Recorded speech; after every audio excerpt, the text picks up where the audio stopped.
आज हम बनाएंगे वेज मोमोज, वो भी स्ट्रीट स्टाइल में। तो वीडियो को अंत तक देखिएगा क्योंकि वीडियो में मैं आपको बताऊंगी कुछ कि कैसे आप मोमो का डो तैयार करेंगे, किस तरीके से आप प्रॉपर शेप देंगे। तो एक ही वीडियो में मैं आपको ये सारी चीज़ें बताने वाली हूँ। लेकिन आप कहोगे मोमो तो चलो हम तैयार कर लेंगे, लेकिन चटनी नहीं बनती ना बाहर जैसी। तो टेंशन मत लीजिए, मैं आपको चटनी बनाना सिखाऊंगी। बाहर से भी ज़्यादा अच्छी चटनी बनाकर तैयार कर पाएंगे आप, वो भी 2 सीक्रेट इंग्रेडिएंट के साथ। तो वीडियो को अंत तक देखिएगा। नमस्ते, मम्मा बच्चा किचन में आपका स्वागत है। तो बिना टाइम वेस्ट किए हम फटाफट से बना लेते हैं अपने टेस्टी यम्मी मोमो। तो सबसे पहले ले लेंगे ढेर सारी सब्जियां। तो गाजर, बंद गोभी, शिमला मिर्च मोमो फिलिंग के लिए, और ये टमाटर चटनी के लिए लिया है मैंने। साथ ही लिया है मैंने ये 1 कटोरी सोया चंक, जिसे मैंने 15 से 20 मिनट के लिए गर्म पानी में भिगो कर रख दिया था। फिर इसे अच्छे से वॉश कर लीजिएगा। वॉश करने के बाद इसे अच्छे से निचोड़ लीजिएगा ताकि जो एक्स्ट्रा पानी है वो निकल जाए। अब सब्जियों को मैंने यहाँ पे रफली चॉप कर लिया है, क्योंकि मैं इसे वेजिटेबल चॉपर में चॉप करने वाली हूँ। लेकिन अगर आप चॉपिंग के मोड में हैं तो आप इसे बारीक बारीक नाइफ की हेल्प से कट कर सकते हैं। अगर आपके पास चॉपर ना हो या फिर आप चॉपिंग करने के भी मूड में ना हो तो आप सब्जियों को कद्दूकस कर लीजिएगा प्रॉपर तरीके से। तो आप देख सकते हैं कि जो सब्जियां हमारी अच्छे से चॉप हो गई है, तो इसे हम रख देते हैं साइड में। अब सेम चॉपर में मैंने ये सोयाबीन चंक ऐड कर दिया है, इसे भी हम अच्छे से रफली चॉप कर लेंगे। तो आप इसे चॉप करने के लिए मिक्सर ग्राइंडर भी यूज़ कर सकते हैं, आप उसमें भी बहुत ईजिली आप इसे चॉप कर पाएंगे। तो आप देख सकते हैं कि हमारा जो ये सोयाबीन चंक है ये भी अच्छे से चॉप हो चुका है। तो इसे भी रख देंगे साइड में। हम चलते हैं अपने डो की तरफ। तो मोमो डो बनाने के लिए सबसे पहले मैंने लिया है 1.5 कप मैदा और आधा चम्मच नमक, 1/4 चम्मच बेकिंग सोडा, और इसमें 2 चम्मच मैंने तेल ऐड किया है। अब इसे अच्छे से मिक्स कर लीजिएगा अच्छे तरीके से, देख सकते हैं। अब इसके बाद हम इसमें पानी ऐड कर देंगे। तो थोड़ा थोड़ा पानी ऐड करते हुए आप इस डो को तैयार करेंगे। डो हमने यहाँ पे बिल्कुल सॉफ्ट बनाकर तैयार करना है, आप ध्यान रखिएगा हार्ड डो बनाकर तैयार ना करें। तो मैं आपको दिखा देती हूँ कि आपने किस तरीके का डो बना के तैयार करना है। ये देखिए ये कितना सॉफ्ट है। तो इस तरीके का डो बना के आप तैयार कर लीजिएगा। अब इसे हम ढककर 15 से 20 मिनट के लिए हम साइड में रख देंगे। तो जब तक हमारा डो रेस्ट कर रहा है तब तक हम चटनी बना लेते हैं। तो इसके लिए मैंने 4 टमाटर लिए हैं, जिसे हाफ कट कर लिया है। अब एक पैन ले लेंगे, पैन में पानी ऐड कर दीजिएगा। पानी ऐड करने के बाद इसमें टमाटर इस तरीके से उल्टा करके रख देंगे। टमाटर को आप इसी तरीके से रखिएगा जैसे मैं रख रही हूँ। अब यहाँ पे मैंने लिया है 5 साबुत लाल मिर्च। अब इसके बाद यहाँ पे लिए हैं 7 से 8 लहसुन की कलियाँ। इसके बाद मैंने लिया है अदरक का टुकड़ा। अब इसे ढक कर अच्छे से कुक होने देंगे जब तक हमारे टमाटर सॉफ्ट ना हो जाए। अब इसे दूसरे गैस पे ट्रांसफ़र कर दिया है मैंने। अब बिना टाइम वेस्ट किए हम मोमो की फिलिंग भी तैयार कर लेंगे, तो टाइम बिल्कुल नहीं वेस्ट करना है। तो अभी कढ़ाई में 2 चम्मच ऑयल ऐड किया है मैंने, बारीक कटे हुए लहसुन ऐड कर देंगे और 1 बारीक कटे हुए प्याज ऐड कर देंगे। अब इसे अच्छे से सौटे कर लीजिएगा। तो 2 मिनट बाद हमारे प्याज जो है वो अच्छे से सॉफ्ट हो चुके हैं। तो अब इसके बाद सोया चंक ऐड कर देंगे जो हमने चॉप करके रखा हुआ था। तो अब देख सकते हैं इसे ऐड कर लीजिएगा। तो इसे भी हम 2 मिनट तक अच्छे से भून लेंगे ताकि जो इसका मॉइस्चर है वो निकल जाए। क्या हुआ था ना कि भाई को कहीं बाहर जाना था और उसने कहा कि मुझे भूख लग रही है, इसलिए मैंने फटाफट से उसके लिए थोड़ी सी सब्जियां और सोया चंक निकाल के मैंने बची हुई रोटियों से बहुत ही टेस्टी नाश्ता बनाकर तैयार कर लिया था। तो इसलिए आपको सब्जियां और सोया चंक जो है वो थोड़े से कम लग रहे होंगे, तो मैं आपके साथ उसकी भी वीडियो शेयर कर दूंगी। तो यहाँ पे मैंने 1 चम्मच नमक ऐड किया है, तो आप अपने स्वाद के अनुसार नमक ऐड कर लीजिएगा। यहाँ पे कुटी हुई काली मिर्च ऐड किया है मैंने, और ये सोया सॉस डाल देंगे। इससे ज़्यादा आप कुछ भी मत डालिएगा क्योंकि हम इसे स्ट्रीट स्टाइल में बनाने वाले हैं, तो इससे ज़्यादा मसाले ऐड नहीं करेंगे। तो हमारी ये जो मोमो फिलिंग है वो बनकर तैयार हो गई है, तो इसे हम रख देंगे साइड में ठंडा होने के लिए। तो अब चलते हैं अपने टमाटर की तरफ। तो आप देख सकते हैं कि ये टमाटर जो है वो अच्छे से सॉफ्ट हो गए हैं और छिलके जो है अपने आप अलग होने लग गए हैं। तो फ्लेम को कर देंगे बंद। तो इसे भी ठंडा होने के लिए रख दीजिएगा। अब इसके बाद जो हमने डो बना के तैयार किया था, अब इसे थोड़ी देर तक हाथों को अच्छे से वॉश करने के बाद इस तरीके से गूँथ लेंगे, मतलब सॉफ्ट कर लेंगे। गूँथ तो हमने ऑलरेडी लिया था, तो इस तरीके से मसल कर इसे सॉफ्ट कर लीजिएगा। इससे हमारे मोमो जो है वो बहुत ही सॉफ्ट बनते हैं।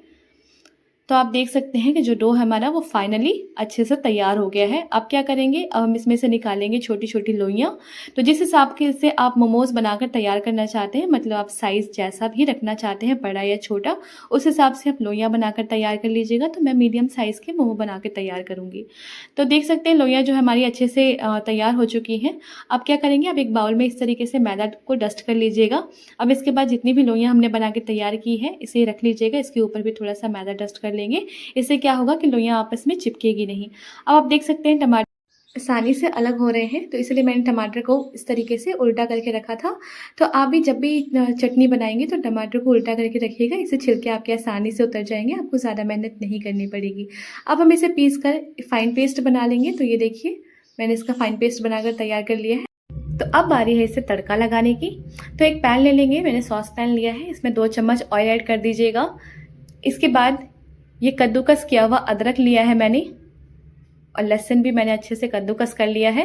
अब इसके बाद 2 मिनट के लिए इसे सौटे कर लेंगे। ध्यान रखिएगा कि लहसुन अदरक जो है वो जले नहीं, इससे चटनी का जो टेस्ट है वो थोड़ा सा कड़वा हो जाएगा। तो बस जैसे ये गोल्डन ब्राउन हो जाए आप इसमें ये पेस्ट ऐड कर दीजिएगा। अब इसे अच्छे से चला लेंगे। तो 2 मिनट के कुक करने के बाद हम इसमें देगी मिर्च ऐड कर देंगे, आप चाहे तो कश्मीरी मिर्च भी ऐड कर सकते हैं। नमक ऐड कर देंगे स्वाद अनुसार। नमक ऐड करने के बाद मैंने ये थोड़ा सा अजीनोमोटो लिया है, ये पूरी तरीके से ऑप्शनल है, और अगर आपके पास ना हो और आप ऐड करना चाहें तो आप इसकी जगह मैजिक मसाला ऐड कर सकते हैं। तो आप देख सकते हैं कि 2 मिनट बाद चटनियाँ जो है हमारी अच्छे से कुक हो चुकी है। तो अब बारी है सीक्रेट इंग्रेडिएंट की। तो मैंने चिली फ्लेक्स लिया है, इससे इसका टेक्सचर जो है वो बिल्कुल बाहर की चटनी के जैसा ही आएगा। साथ ही ऐड कर देंगे सोया सॉस, इससे इसका कलर जो है वो और ही इनहेंस हो जाएगा। तो बस हमारी ये चटनियाँ जो है वो बनकर तैयार हो गई है। तो फाइनल लुक नहीं दिखा पाई मैं आपको क्योंकि मेरा फ़ोन स्विच ऑफ हो गया था। तो आप इसमें थोड़ी सी धनिया पत्ता भी ऐड कर दीजिएगा। तो हमारी चटनी जो है वो बनकर तैयार है। अब जो हमने लोइयाँ बनाकर तैयार की थी अब इसे बेल लेंगे इस तरीके से।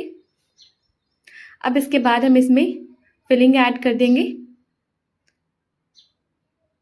अब फिलिंग ऐड करने के बाद इसे सेंटर में अच्छे से रख लीजिएगा। अब इसके बाद हम बनाएंगे प्लेट्स। तो इस तरीके से हम इसके प्लेट्स बनाकर तैयार करेंगे। अगर आप बिगनर हैं तो आप इसी तरीके से इसके प्लेट्स बनाइएगा।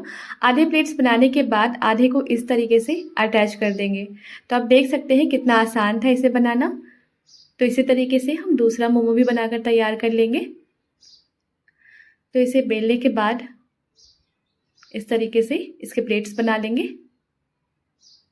तो आपने ये देखा कि इस शेप में आप बहुत आसानी से बना पाएंगे। तो ये बनकर तैयार है, हमारे इतने सारे मोमोज जो बनकर तैयार है। आप इसका देख सकते हैं ये कितना प्रॉपर शेप आया है, बिल्कुल बाहर के जैसा। तो अब हम इसे कर लेंगे स्टीम। तो अब एक कढ़ाई ले लीजिएगा, कढ़ाई में पानी ऐड कर देंगे। पानी ऐड करने के बाद स्टैंड रख दीजिएगा।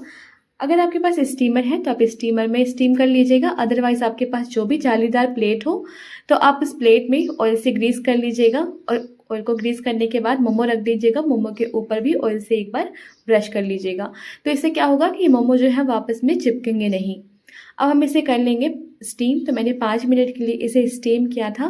तो अब आपको इस लीड में एक होल दिख रहा होगा, तो इसे हम आटे से कवर कर लेंगे इस तरीके से, ताकि जो स्टीम है वो बाहर ना निकले। तो मैंने इसे 5 मिनट के लिए अच्छे से कुक कर लिया था। 5 मिनट बाद हमारे मोमोज जो हैं वो अच्छे से स्टीम हो चुके हैं और अच्छे से पक भी गए हैं। तो इसे हम निकाल लेंगे प्लेट में। तो आप देख सकते हैं कि बहुत ही अच्छे बने हैं, टूट भी नहीं रहे हैं और साथ ही ईजिली निकल भी रहे हैं अच्छे से। तो अब हम इसे बटर से ग्रीस कर लेंगे। ये पूरी तरीके से ऑप्शनल है, अगर आपके पास बटर ना हो तो आप स्किप भी कर सकते हैं। अब मैंने थोड़े से ऑरिगेनो हर्ब से इसे स्प्रिंकल कर लिया था, जैसे बाहर मोमोज पे देखा होगा ना, अपने मसाले छिड़क कर देते हैं हमें। तो बस इसी तरीके से मैंने अपने मोमोज को फाइनल लुक दिया है। तो आप देख सकते हैं कि जो हमारा स्ट्रीट स्टाइल होममेड मोमोज है वो बनकर तैयार हो गया है और ये बहुत ही टेस्टी और यम्मी बना था। स्पेशली मैं चटनी के लिए कहूँगी कि आप इसे ज़रूर ट्राई करिएगा, आपको बहुत पसंद आएगा, आपको बाहर से भी ज़्यादा पसंद आने वाला है। और आप इसे 2-3 दिन के लिए फ्रिज में स्टोर भी करके रख सकते हैं। तो आप मुझे अपने कमेंट करके ज़रूर बताइएगा कि आपको मेरी रेसिपी कैसी लगी। साथ ही अगर आप मेरे चैनल पे नए हैं तो मेरे चैनल को सब्सक्राइब कर लीजिएगा, ताकि आने वाली हर एक वीडियो की नोटिफिकेशन आपको सबसे पहले मिलती रहे। तो मैंने यहाँ पे मम्मी को सबसे पहले दिया था, तो मम्मी को ये बहुत पसंद आया। जैसा कि मैंने आपको बताया, स्पेशली चटनी बहुत पसंद आई। मेरी मम्मी तो कह रही थी ये बाहर से ज़्यादा बेटर है, क्योंकि बाहर ढेर सारी मिर्च डाल के चटनी बनाते हैं जो कि हमारे गट हेल्थ के लिए बहुत ही हार्मफुल होता है। तो आप इसे बना के ज़रूर ट्राई करिएगा, आपको बहुत पसंद आएगा। हर हर महादेव।